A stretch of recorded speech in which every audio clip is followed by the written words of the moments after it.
Roman साम्राज्य, प्राचीन साम्राज्य जो रोम शहर पर केंद्रित था, जिसकी स्थापना 27 ईसा पूर्व में किसके निधन के बाद हुई थी। रोमन गणराज्य और 5वीं शताब्दी ई में पश्चिम के साम्राज्य का अंतिम ग्रहण जारी रहा। रोमन साम्राज्य का एक संक्षिप्त विवरण इस प्रकार है। संपूर्ण उपचार के लिए प्राचीन रोम देखें। शाही रोम का उदय और सुदृढ़ीकरण पहली शताब्दी ईसा पूर्व में अशांति और गृह युद्धों की अवधि ने रोम के एक गणतंत्र से एक साम्राज्य में परिवर्तन को चिन्हित किया। इस अवधि में जूलियस सीजर का करियर शामिल था। आधुनिक साहित्य का पहला नॉवेल भी स्पेन में लिखा गया था। 2016 की रिपोर्ट के अनुसार अमेरिका और फ्रांस के बाद स्पेन दुनिया का तीसरा सबसे बड़ा पर्यटन हब है। यहाँ साल में 8 करोड़ से ज्यादा पर्यटक घूमने आते हैं। फुटबॉल स्पेन का सबसे लोकप्रिय खेल है। स्पेन की राष्ट्रीय फुटबॉल टीम 2008 से 2013 तक लगातार फीफा रैंकिंग में टॉप पर रही है। 2010 में स्पेन ने पहली बार फीफा विश्व कप जीता था। सार्वजनिक स्थलों पर स्मोकिंग और शराब को प्रतिबंधित करने के मामले स्पेनिश भाषा दुनिया की दूसरी सर्वाधिक बोली जाने वाली भाषा है। स्पेनिश स्पेन के अलावा बहुत सारे दक्षिण अमेरिकी देशों जैसे Mexico, Bolivia, Chile, Peru, Ecuador इत्यादि देशों में बोली जाती है। स्पेनिश खाने में मुख्यतः आलू, चावल, मीट, मछली आदि का प्रयोग किया जाता है। स्पेनिश कुजीन दुनिया भर में इसके स्वाद के लिए प्रसिद्ध है। स्पेन का राष्ट्रीय गान ला मर्चा रियल के अंदर कोई लिरिक्स नहीं है। स्पेन ने प्रथम और द्वितीय विश्व युद्ध में से किसी भी विश्व युद्ध में भाग नहीं लिया था। स्पेन के अंदर यूरोप के किसी भी देश से ज्यादा बार हैं। स्पेन में बार और कैफे पूरे दिन और रात खुले रहते हैं। स्पेन के लोग नववर्ष की रात को 12 अंगूर खाकर नए साल का स्वागत करते हैं। स्पेन से जुड़े अन्य रोचक तथ्य। स्पेन दुनिया में सबसे बड़ा जैतून तेल ऑलिव ऑयल उत्पादक देश है। 1936 से 1939 के बीच हुए गृह युद्ध में स्पेन के लगभग 5 लाख लोग मारे गए थे। स्पेन की राजकीय व्यवस्था बहुत ज्यादा विकेंद्रीकृत है।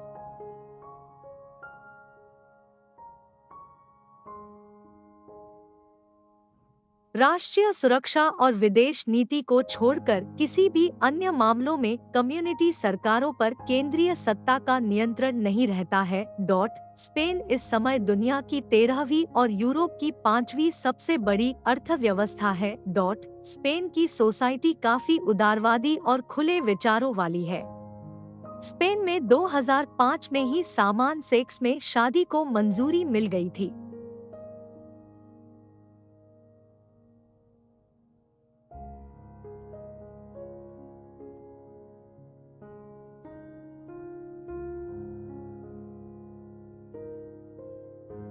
उत्तराधिकार के युद्ध के बाद वेस्पासियन सम्राट बन गया और फ्लेवियन राजवंश की स्थापना हुई। उनका शासनकाल 69 से 79 सेना के पुनर्गठन इसे और अधिक वफादार और पेशेवर बनाने के लिए जाना जाता था।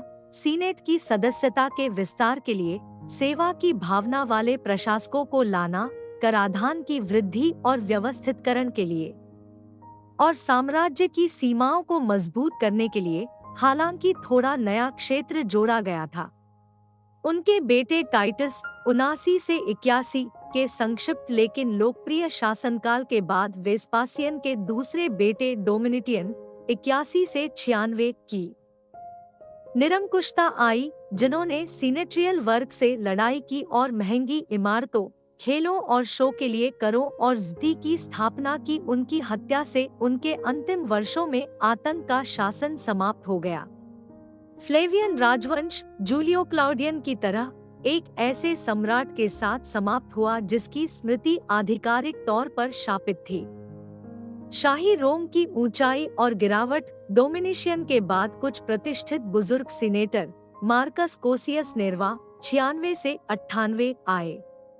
रोम के प्रिय शासकों में से जो उनके उत्तराधिकारी बने उनमें ट्रोजन शासनकाल 98 से 117, हेड्रियन 117 से 138, एंटोनिनस पायस 138 से 161 और मार्कस ऑरेलियस 161 से 180 थे। इन्हें एक साथ 5 अच्छे सम्राटों के रूप में जाना जाता है। उनके गैरवंशानुगत उत्तराधिकार ने एक स्वर्ण युग देखा, जिसमें काफी मात्रा में विस्तार और समेकन देखा गया। लेकिन इस युग के दौरान जो भी परिवर्तन हुए वे जितने भी लाभदायक थे, अपने साथ अत्यधिक केंद्रीकरण की बुराइयां भी लेकर आए। कमोडस 180 से 192, किशोर, अक्षम और पतनशील जैसे सम्राट के हाथों में एक साम्राज्य की एकाग्रता इसे पतन की ओर ले जाने के लिए पर्याप्त थी। अगली शताब्दी संघर्ष और कुप्रबंधन से ग्रस्त थी। जब 193 में देन्यूब सेना के कमांडर सेप्टिमियस सेवेरस सत्ता में आए तो उन्होंने प्रभावी रूप से रोम को एक सैन्य राजतंत्र बना दिया। बर्बर आक्रमणों का साम्राज्य पर भारी प्रभाव पड़ा, साथ ही हड़पने और राजनीतिक अस्थिरता का भी। अस्थिरता अपने आप में बनी रही और जीवन और खजाने दोनों के भारी व्यय के लिए जिम्मेदार थी। वाणिज्य में व्यवधान, कठोर कराधान, मुद्रास्फीति और तैनात सैनिकों से जबरन वसूली सभी ने दशकों तक सतत आर्थिक कठिनाई में योगदान दिया। पुनर्प्राप्ति की अवधि डायोक्लेटियन 284 से 305 के साथ शुरू हुई, जिसके व्यापक सुधारों ने शाही प्रशासन की अखंडता और एकजुटता को नवीनीकृत किया।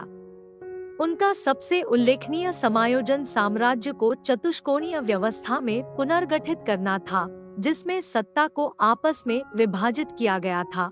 मैक्सिमियन, जो 286 में ऑगस्टस या सम्राट बन गया, कॉन्स्टेंटियस, जो 293 में सीजर या वंशानुगत राजकुमार बन गया, और गैलेरियस, जो 293 में सीजर भी बने। यह व्यवस्था साम्राज्य को हड़पने के विरुद्ध कुछ समय के लिए स्थिर करने में व्यावहारिक साबित हुई और इसने शासकों को वैधता और नियमित उत्तराधिकार का भी वादा किया। हालांकि टेट्रार्की ने जल्द ही भ्रम पैदा कर दिया और 308 तक ऑगस्टस की उपाधि के साथ दावेदार थे। उनमें से कॉन्स्टेंटियस का सबसे बड़ा बेटा कॉन्स्टेंटाइन था, जिसे औपचारिक उत्तराधिकार के लिए सौंप दिया गया था। हालांकि एक उच्च पदस्थ सैन्य ट्रिब्यून के रूप में उनके पास एक सशक्त कमान थी और वे पश्चिम में अपने प्रतिद्वंद्वियों को क्रमिक रूप से खत्म करने में सक्षम थे। वह 312 में पश्चिम का निर्विरोध सम्राट बन गया और पूर्व में अपने सहस्म्राट की हार के बाद वह 324 में साम्राज्य का एकमात्र ऑगस्टस बन गया। कॉन्स्टेंटाइन के शासनकाल 312 से 337 में रोमन साम्राज्य में महत्वपूर्ण और स्थायी परिवर्तन देखे गए। ईसाइयों को, जिन्हें सबसे अधिक सहन किया गया था लेकिन अक्सर प्रताड़ित किया जाता था या मार दिया जाता था, मिलान के आदेश 313 के बाद सभी धर्मों के लिए सहिष्णुता का आश्वासन देने के बाद उन्हें नया समर्थन मिला। लगभग 320 से रोमन राज्य ने अब ईसाइयों पर अत्याचार नहीं किया, बल्कि ईसाई संस्थाओं को संरक्षण प्रदान किया। 324 में कॉन्स्टेंटाइन ने शाही राजधानी को बीजांटियम, जिसे कॉन्स्टेंटिनोपल नाम दिया गया, में स्थानांतरित कर दिया।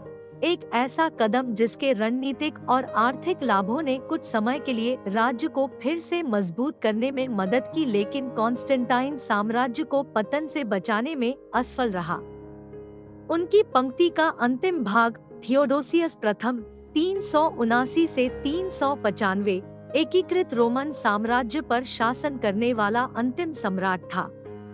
बार बार आक्रमणों और किसानों के शहरों की ओर भागने से पीड़ित पश्चिमी साम्राज्य पूर्व की तुलना में कमजोर हो गया था, जहां मसाले और अन्य निर्यात वस्तुतः धन और स्थिरता की गारंटी देते थे। जब थियोडोसियस की मृत्यु हुई 395 में, रोम पूर्वी और पश्चिमी साम्राज्यों में विभाजित हो गया। 410 में पश्चिम बुरी तरह हिल गया था, जब रोम शहर को विसिगोथ्स, जो कि पूर्वोत्तर के जर्मनिक लोगों का एक भटकता हुआ राष्ट्र था, ने लूट लिया था। रोम का पतन 476 में पूरा हुआ, जब जर्मन सरदार ओडोएसर ने पश्चिम के अंतिम रोमन सम्राट रोमुलस ऑगस्टुलस को पदच्युत कर दिया। पूर्व हमेशा समृद्ध और मजबूत यूरोपीय मध्य युग के माध्यम से बीजांतिन साम्राज्य के रूप में जारी रहा। रोम की विरासत बाद के गणतंत्र और अधिकांश साम्राज्य के दौरान रोम पूरे भूमध्य सागरीय बेसिन, अधिकांश पश्चिमी यूरोप और उत्तरी अफ्रीका के बड़े क्षेत्रों में प्रमुख शक्ति था। रोमनों के पास एक शक्तिशाली सेना थी और वे कानून, सरकार, शहर नियोजन और शासन कला की व्यावहारिक कलाओं में निपुण थे, लेकिन उन्होंने अन्य प्राचीन लोगों के योगदान को भी स्वीकार किया और अपनाया, विशेष रूप से यूनानियों के, जिनकी अधिकांश संस्कृति इसी से बनी थी। संरक्षित रोमन साम्राज्य न केवल अपनी उत्कृष्ट सेना के लिए प्रतिष्ठित था, वह नींव जिस पर पूरा साम्राज्य टिका हुआ था, बल्कि बौद्धिक प्रयासों में अपनी उपलब्धियों के लिए भी प्रतिष्ठित था। उदाहरण के लिए, रोमन कानून उदाहरणों और टिप्पणियों का एक सुविचारित और जटिल निकाय था, जिसे अंततः 6वीं शताब्दी में संहिताबद्ध किया गया था। जस्टिनियन संहिता देखें।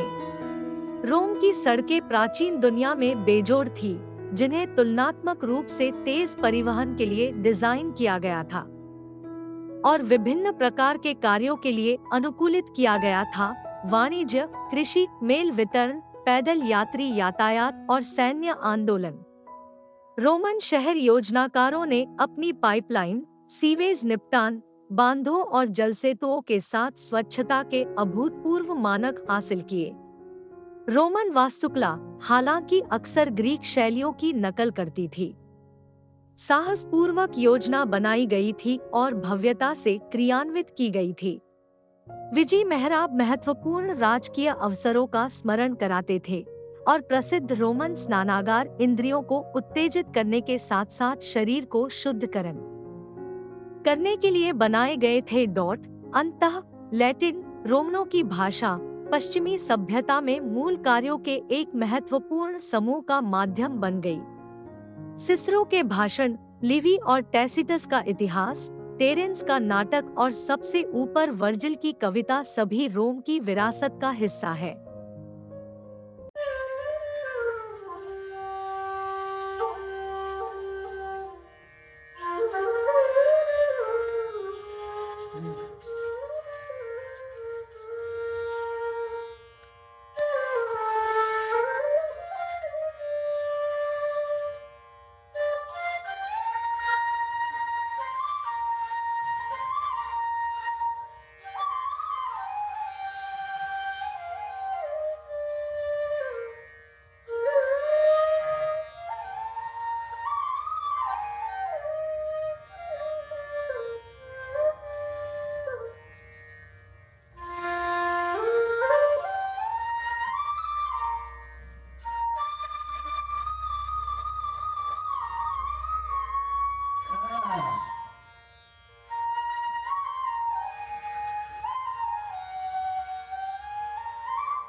Ah.